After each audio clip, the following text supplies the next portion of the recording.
And welcome to the One More Thing podcast. Today I'm joined with Dr. Troy Doucet. How you doing? Everything's good, man. Thanks. That's good. That's good. How did you feel this weekend went?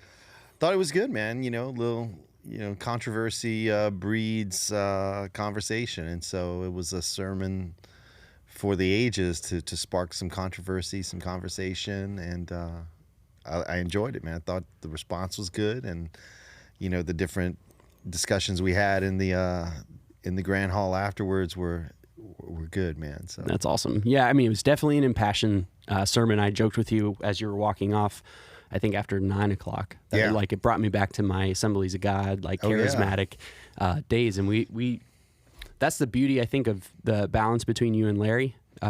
Pastor is very much more like teacher, very calm, and you're very impassioned, to say the least. Yeah, preacher, and, yeah. So I love the balance, and I think that's kind of the beauty of our community is that we have different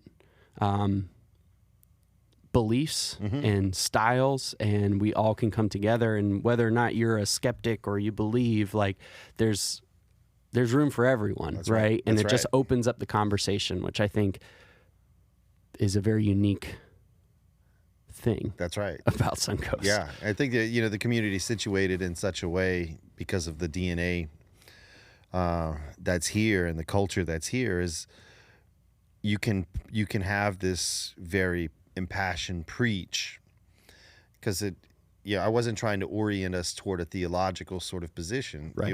It was an interpretation of Peter falling in the water and then having to immediately facilitate ministry after a very embarrassing moment. That's how I interpreted that scripture. Right. Now that's not in the text itself, but just my mind and what we, Brett and I call the sanctified imagination allows ourselves to go there and to see and to kind of think through like, yeah, dude, anyone in that position who would have sank would have been embarrassed. Sure. Like, check me out. And Peter's notorious for putting his foot in his mouth over and over again in the gospel accounts. So yeah, man, and we don't have to worry about someone walking out going, I disagree with that. I'm not coming back next week. Right. We know they're going to be like, man, that was interesting. Let's see what else next week. So Right. The way our community works, it's like we're curious. Right. And that's the best place to be. It's the most healthy place to be, in my opinion, for a church. I 100% agree. And so, you did the Peter walking on water story for people who haven't listened to the sermon yet. Kind of give a brief synopsis of kind of the elevator pitch of your sermon from yesterday. Yeah, so the disciples are on the boat. They've been sent out by Jesus, who decided to go pray by himself. And he's like, go to the other side. I'll meet you there. We're going to do some ministry. And Jesus sees the boat being rocked again by swell storms and decides to take a little water walking adventure to meet his homeboys. And they're afraid, right? They're afraid of the wind and the waves, but they're also now afraid of this entity that's floating on the water. And Jesus kind of, becomes aware, recognizes their fear, and he's like, hold on, guys, it's just me. And Peter is, pick me if it's you, tell me to come out to you. Because again, a disciple in that day was always challenged to have an expectation I could or should be able to do what my rabbi does. So Peter's like, pick me, and Jesus says, come on. And he walks, and we don't know how far, how long. I mean, even the Greek language there is troubling, to say the least. Now, I went a particular direction, but the Greek also lends to the fact that the boat was probably close to the banks. Okay. And that Jesus is not walking on the water, he's walking in the water. Right. So that's another translation that you can take based upon the Greek language. So Right. if you have more of a skeptical approach, he's not walking on it. Right. He's walking in it. Right. Like he's on the shore. And they're freaking out because the disciples are unaware of their navigational position. Okay. I went with the other way, right? Right. The more faith-filled position of Jesus walking on the water. And so Peter sinks and Jesus lifts him up. Why did you doubt? And we kind of took it to where he's lifted back in the boat. And it says Jesus calms the wind and the waves again. They worship him. And they go to the other side as promised to do ministry. Now, I took a little interpretive license there to say, here's how I saw it. That's not in the text. Like, the disciples get around Peter and they're just like, Pete, bro, it's okay. Yeah. Like, we know you're embarrassed, bro. It sucks to be you, whatever. And by the time they get to the other side, to get back to the business of healing and ministry, I asked just a rhetorical question, like, is Peter even dry yet? Like, he's just had the most embarrassing moment of his process with Jesus, and now he's being thrown into ministry again. And that's where I kind of alluded to a lot of like modern church culture is you can't come in here wet. You know, the lowest point of your life, can't come in here dripping wet, soaking wet, soggy, whatever. Every church wants to offer you a towel to dry off before you can, you know, matriculate into their community or feel like you belong. And I said, what I love about Suncoast is I hope we're not a church that tries to dry people off. Right. And that's when I asked the second question. And Brett and I were just talking about this, and Kevin Kaiser, he was like, dude, when you asked that question, there was a visceral like gasp of air. And I felt it, I heard it. And it's when I said, how long are you going to sit in here and wait to dry off before you get involved? How long are you going to wait to sit and dry off before you feel good enough? Right. You know, and that was a moment, like there was a visceral wave of people who felt like, dang, this is a great community. I don't have to wait to dry off. And I said, I'm preaching wet this morning, man. I'm going through some crap in my life right now, and it sucks, dude, but you get up. And that's when I made the allegorical push of sometimes you got to worship wet. Right. Sometimes you got to pray wet. Sometimes you got to serve wet. You got to preach wet. You got to lead worship wet. You got to lead your family wet. And that was the whole point of the sermon. And the delivery, again, man, it was I didn't have any points this weekend. We almost didn't have a scripture because I couldn't see the screen, man. I'm just blind. But I did that intentionally, you know, to kind of create an ethos, an environment of where people felt like a spirit, a presence of their self. Right.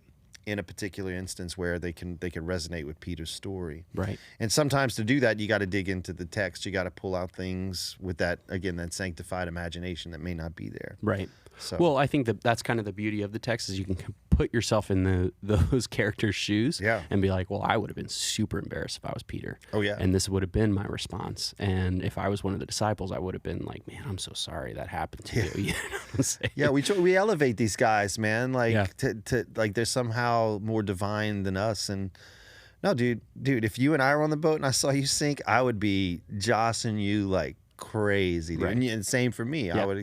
I'd expect Kyle and Caleb and all the guys, Steve and Hope, to get on me like, you sang, bro. You know? Right. Because those guys are just as human as we were, right? They're just as divine as we are, but they're just as human, right? And so I think humans are humans, human. And that's what I could totally see that happening.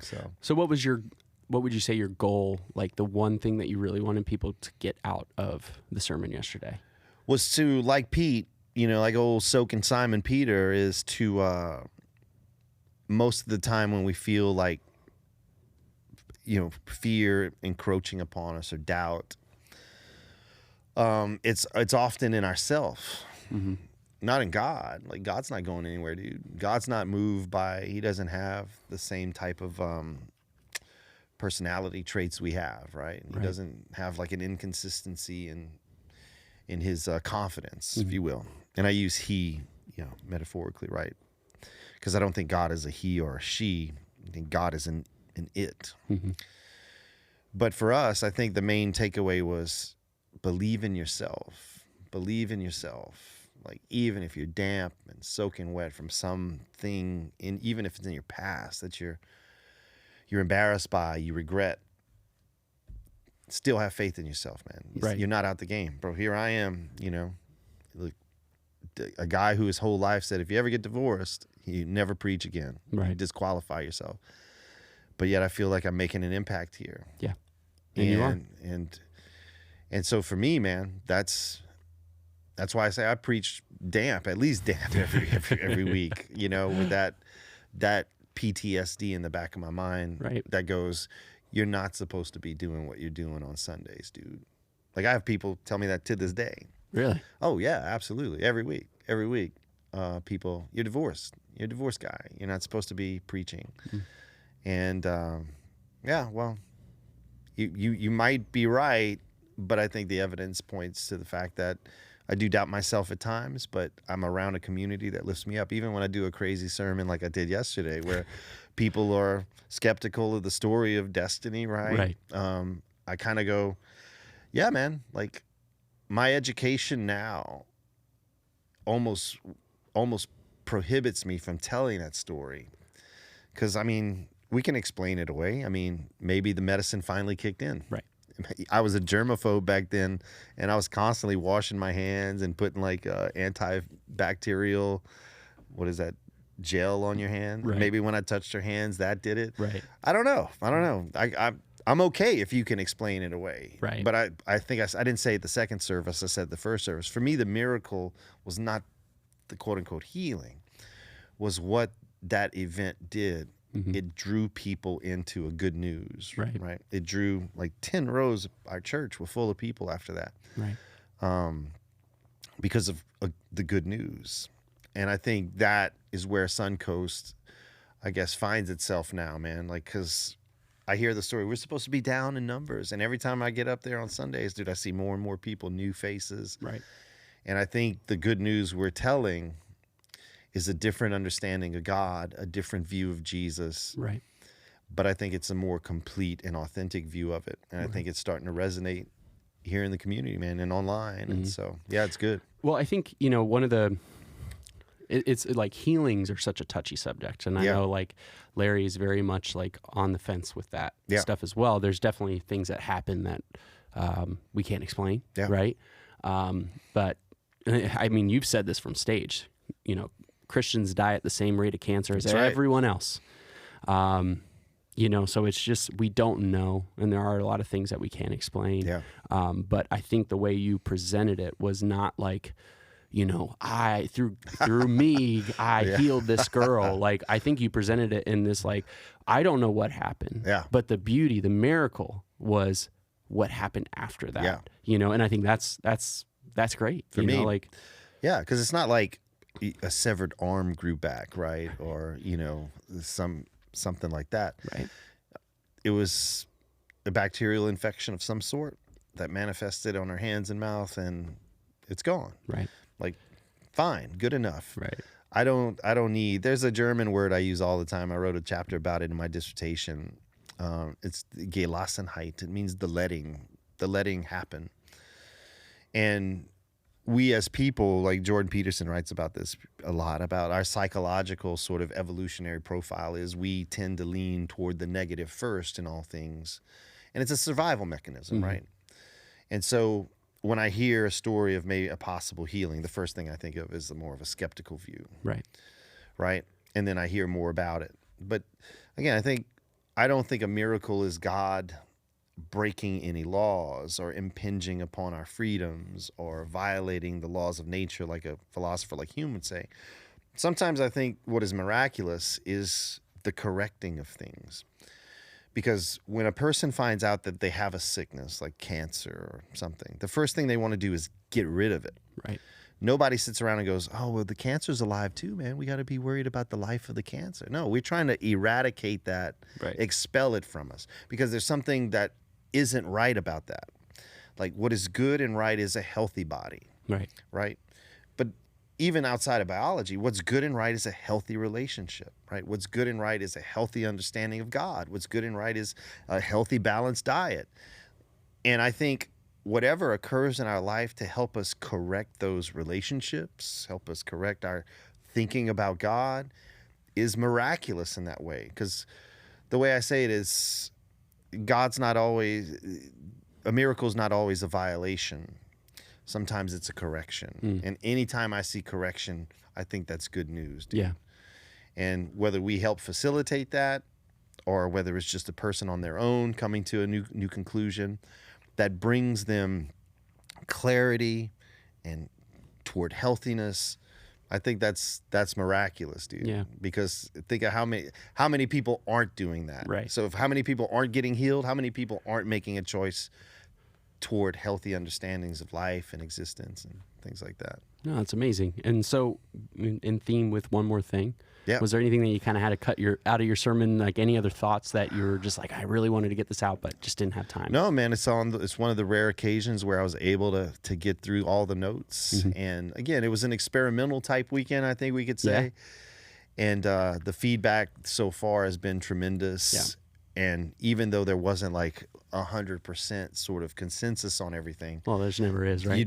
You never want. I'd be afraid if there was, right. You know. So, but yeah, I thought it was a great weekend, man, and I'm ready to hear Pastor Larry this week. So. Yeah, so Pastor Larry's up this week. Do you know what story he's going to be telling? Yeah, I'm not allowed to say though. He told me not to mention anything, but he just said that. The real doc's up this weekend. Okay. All right. Awesome. Well, Troy, thank you so much for being on One More Thing. Absolutely. Have a good one. Thanks, man.